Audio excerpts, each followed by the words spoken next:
Hello everyone, आज हम reasoning के एक इम्पॉर्टेंट चैप्टर पासा या डिस्क के बारे में पढ़ेंगे। तो चलिए स्टार्ट करते हैं। पासा को हम पहले जान लेते हैं कि पासा होता क्या है, उसके बाद हम इसे क्वेश्चन को सॉल्व करेंगे।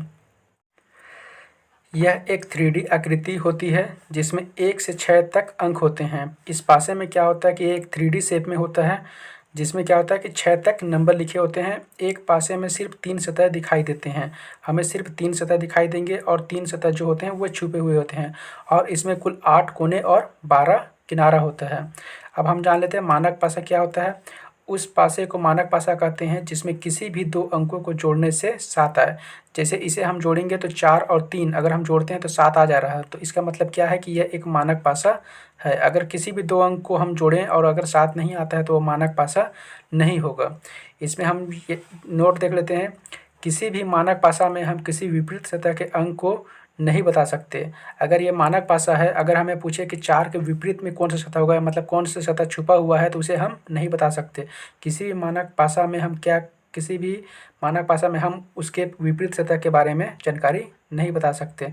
अगर वह मानक पासा नहीं है तो उसको निकालने के लिए एक फार्मूला होता है 1 2 3, फिर बैक साइड से लिखेंगे 4 5 6। इस टाइप में गिनती होगा और वही एक दूसरे के विपरीत हो जाते हैं। अगर हमसे पूछे कि 1 के विपरीत क्या होगा तो हम बताएंगे 6 होता है, या 6 के विपरीत 1 होता है।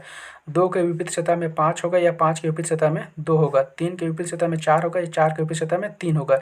ये कंडीशन तभी लागू होता है जब वो मानक पासा नहीं है। अगर मानक पासा होगा तो उसे हम नहीं निकाल पाएंगे। तो चलिए क्वेश्चन पहला देखते हैं। दिए गए पासे पर 1 के विपरीत कौन सा अंक होगा। ये पासा दिया हुआ है हमारा। इसमें हमें पूछा कि 1 के विपरीत सतह में क्या होगा, मतलब 1 इधर है तो इधर जो खाली जगह होगा इसके जो अपोजिट साइड में वहाँ पास क्या नंबर होगा उसके बारे में हमें बताना है। तो हम इसे बताने से पहले हम चेक कर लेंगे कि क्या ये मानक पासा है। तो मानक पासा के लिए मैं आप लोग को फार्मूला मैं क्या रूल बताया हूँ कि किसी भी दो अंक को जोड़ने से 7 आ जाता है। तो 3 और 1 को जोड़ेंगे तो 4 आएगा, 3 और 2 को जोड़ेंगे तो 5 आएगा। इससे हमारा ये सिद्ध हो रहा है कि ये हमारा मानक पासा नहीं है। तो हम इसमें क्या फार्मूला लगा देंगे। हम जानते हैं कि 1 2 3 4 5 6 ये सभी क्या होते हैं, विपरीत होते हैं अगर मानक पासा नहीं है। तो हमारा मानक पासा नहीं है, इसलिए हम क्या करेंगे, इस फार्मूले का यूज कर लेंगे। 1 2 3, फिर अपोजिट साइड में क्या हो जाएगा 4 5 6। हमें पूछा कि 1 के विपरीत सतह में कौन सा अंक होगा, तो 1 के विपरीत सतह में कौन सा अंक होगा, 6 होगा। तो हमारा जो राइट आंसर हो जाएगा क्या हो जाएगा, 6 हो जाएगा। चलिए देखते हैं दूसरा क्वेश्चन। दिए गए पासा में 2 के विपरीत कौन सा अंक होगा। ये भी हमारा एक सिंगल पासा दिया हुआ है। इसमें हम देख लेंगे मानक पासा तो नहीं है। 6 और 3 9, 3 और 2 5, मतलब किसी को भी जोड़ने से 7 नहीं आ रहा है, तो ये हमारा मानक पासा नहीं है। तो हम इसमें एक फार्मूला हम अभी अभी लगाए थे 1 2 3 4 5 6। ये सभी एक दूसरे के क्या है, विपरीत हैं।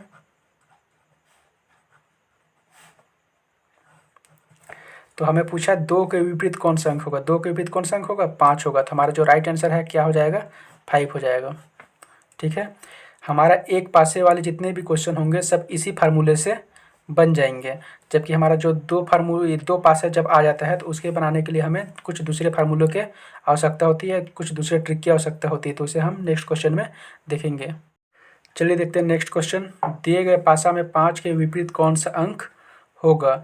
यहाँ पास हमारा 2 पासा दिया हुआ है और हमें 5 का विपरीत पूछा है। सिंगल पासे वाले में मैं आप लोग को बताया था कि 1 2 3 4 5 6 ये क्या होते हैं, एक दूसरे के विपरीत कर देते हैं।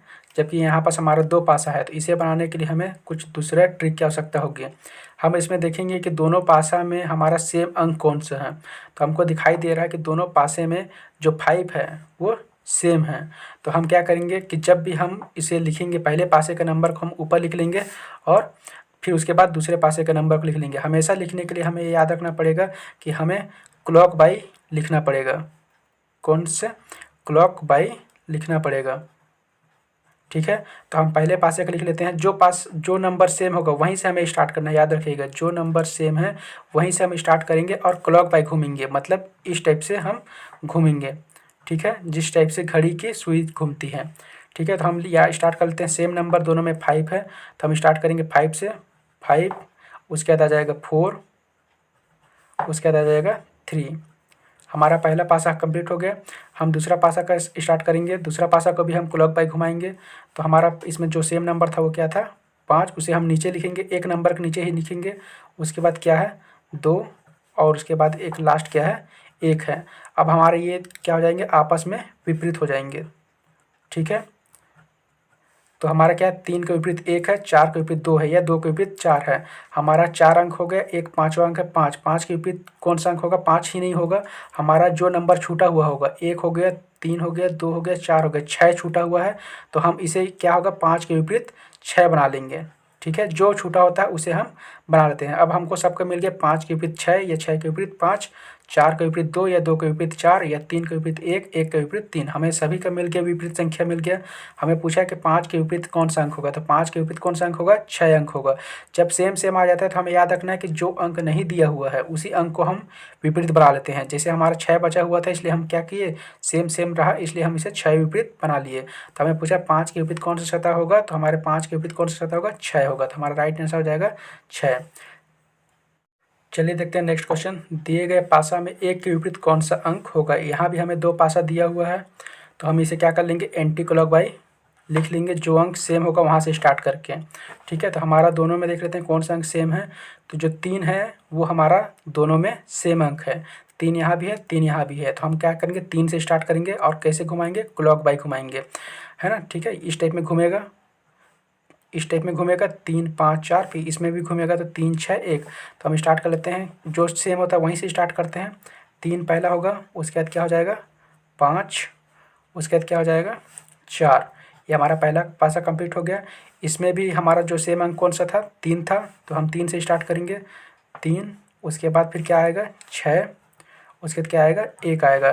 तो यही हमारा क्या हो गया, एक दूसरे के विपरीत हो गया। ठीक है, तो यहाँ पर 4 के विपरीत 1, 1 के विपरीत 4, 5 के विपरीत 6, 6 के विपरीत 5। अब 3 के विपरीत 3 नहीं होगा, जो अंक छूट गया होगा उसे हम लिख लेंगे। तो 1 हो गया, 4 हो गया, 6 हो गया, 5 हो गया, 2 बचा हुआ है, तो 1 क्या हो जाएगा, 3 के विपरीत क्या हो जाएगा, 2 हो जाएगा। ठीक है, 3 के विपरीत 2 या 2 के विपरीत 3। तो हमें पूछा है कि दिए गए पासे में 1 के विपरीत कौन सा अंक होगा, तो 1 के विपरीत कौन सा अंक होगा, 4 होगा। तो हमारा राइट आंसर क्या हो जाएगा, 4 हो जाएगा। हम इसे निकालने के बाद किसी के भी विपरीत बता सकते हैं कि कौन सा विपरीत होगा या कौन सा विपरीत अंक नहीं होगा। ठीक है, चलिए देखते हैं नेक्स्ट क्वेश्चन। दिए गए घन में 2 के विपरीत सतह पर कौन सा अंक होगी। अब ये हमारा 3 पासे वाला है, अभी हम 2 पासे वाले बनाना सीखे थे। अब चलिए देखते हैं 3 पासे वाले को किस तरह से बनाएंगे। तो 3 पासे वाले को बनाने के लिए हमें क्या करना पड़ता है कि जो जो सेम है उसे हमें छोड़ देना पड़ता है। पहले हम 2 पासा ले लेंगे, ये पहला पासा है, ये दूसरा पासा है, तो इसमें जो जो सेम है उसे हम छोड़ देंगे और जो अलग होगा वो एक दूसरे के विपरीत हो जाएंगे। तो यहाँ पास देखिए 3 और 3 दोनों सेम है, और 6 और 6 सेम है, तो ये दोनों हमारा क्या हो जाएगा, कट हो जाएगा। और देखते हैं 2 और 5 दोनों अलग अलग है, तो मतलब ये दोनों एक दूसरे के विपरीत हो जाएंगे, मतलब 2 के विपरीत क्या हो जाएगा, 5 हो जाएगा। ठीक है, अब हम फिर इन दोनों पासे में देख लेंगे कि कौन कौन सा सेम है।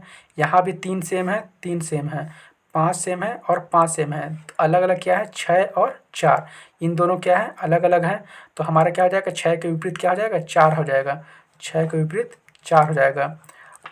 हमारा 4 पासा कंप्लीट हो चुका है और हमारा सिर्फ 2 पासा बचा हुआ, वही दोनों एक दूसरे के विपरीत हो जाएंगे। जैसे 1 बचा हुआ है और 3 बचा हुआ है, ये दोनों एक दूसरे के विपरीत हो जाएंगे। तो इस प्रकार हमारा क्या हो जाएगा, पासे के विपरीत कंप्लीट हो जाएगा। अब इससे हम देख के बता सकते हैं कि कौन सा विपरीत होगा। तो हमें पूछा है 2 के विपरीत सतह पर कौन सा अंक होगा, तो 2 के विपरीत सतह में कौन सा अंक होगा, 5 होगा। तो हमारा राइट आंसर क्या हो जाएगा, 5 हो जाएगा। एक बार फिर से देख लीजिए, पहले हम 2 पासे को भी देखते हैं कि कौन कौन सा सेम है। जो सेम होता है उसे हम छोड़ देते हैं, जैसे 3 और 3 सेम था, 6 और 6 सेम था, इसलिए हमारा जो बचा वो हमारा क्या हो जाएगा, एक दूसरे के विपरीत हो जाएगा। 2 और 5 बच गया, तो 2 और 5 एक दूसरे के विपरीत हो गया। अब हम फिर से 2 पासे को ले लेंगे, इस पासे में भी हम देखेंगे कि जो जो सेम होगा उसे हम छोड़ देंगे। 3 और 3 हम छोड़ दिए, सेम है। 5 और 5 छोड़ दिए क्योंकि ये भी सेम है, और 6 और 4 एक अलग अलग हैं, इसलिए ये दोनों क्या हो जाएंगे, एक दूसरे के विपरीत हो जाएंगे। हमारा 4 नंबर कंप्लीट हो गया है। अब जो 2 नंबर बचा वो एक दूसरे के विपरीत हो जाएंगे, मतलब 1 बचा है और 3 बचा है, ये एक दूसरे के क्या हो जाएंगे, विपरीत हो जाएंगे। इस तरह हमारा जो 6वां अंक है उसका विपरीत हम आसानी से बता सकते हैं। तो हमें पूछा था 2 के विपरीत सतह पे कौन सा अंक होगा, तो 2 के विपरीत सतह पे कौन सा अंक होगा, 5 होगा। तो चलिए देखते हैं नेक्स्ट क्वेश्चन। 3 के विपरीत कौन सी संख्या होगी। यहाँ पास भी हमें 3 पासे दिए हुए हैं। पहले हम दो पासे को ले लेंगे, किसी भी दो पासे को ले सकते हैं, पहला दूसरा या पहला तीसरा को किसी को भी ले सकते हैं, जिसमें दो संख्या सेम सेम आ जाए और एक संख्या विपरीत हो जाए। तो इसमें हम देख लेते हैं 2, 1 और 1 दोनों सेम हैं और 3 दोनों सेम हैं। तो हमारा 4 अंक खत्म हो गया और हमारे पास बच गया 2 और 5। तो ये एक दूसरे के विपरीत हो जाएंगे। ठीक है, उसके बाद हम इन दोनों पासे को ले लेते हैं। 3 और 3 सेम है। उसके बाद 5 और 4 सभी अलग अलग हैं, इसलिए हमें सिर्फ दो संख्याओं को क्या करना पड़ता है, सेम करना पड़ता है। तो इन दोनों पासे को हम नहीं लेंगे, हम पहले और तीसरे पासे को ले लेंगे। यहाँ हम देखते हैं तो 2 और 2 सेम हैं और 3 और 3 सेम हैं। ठीक है, हमें 4 अंकों को ख़त्म करना रहता है, इसीलिए हम इसको लिए। काहे कि हम इन दोनों पासे को ले रहे थे तो हमारा क्या हो रहा था कि 3 और 3 सेम आ रहा था, बाकी और कोई भी संख्या सेम नहीं आ रहा था। इसीलिए हम क्या किए, पहले और तीसरे को ले लिए।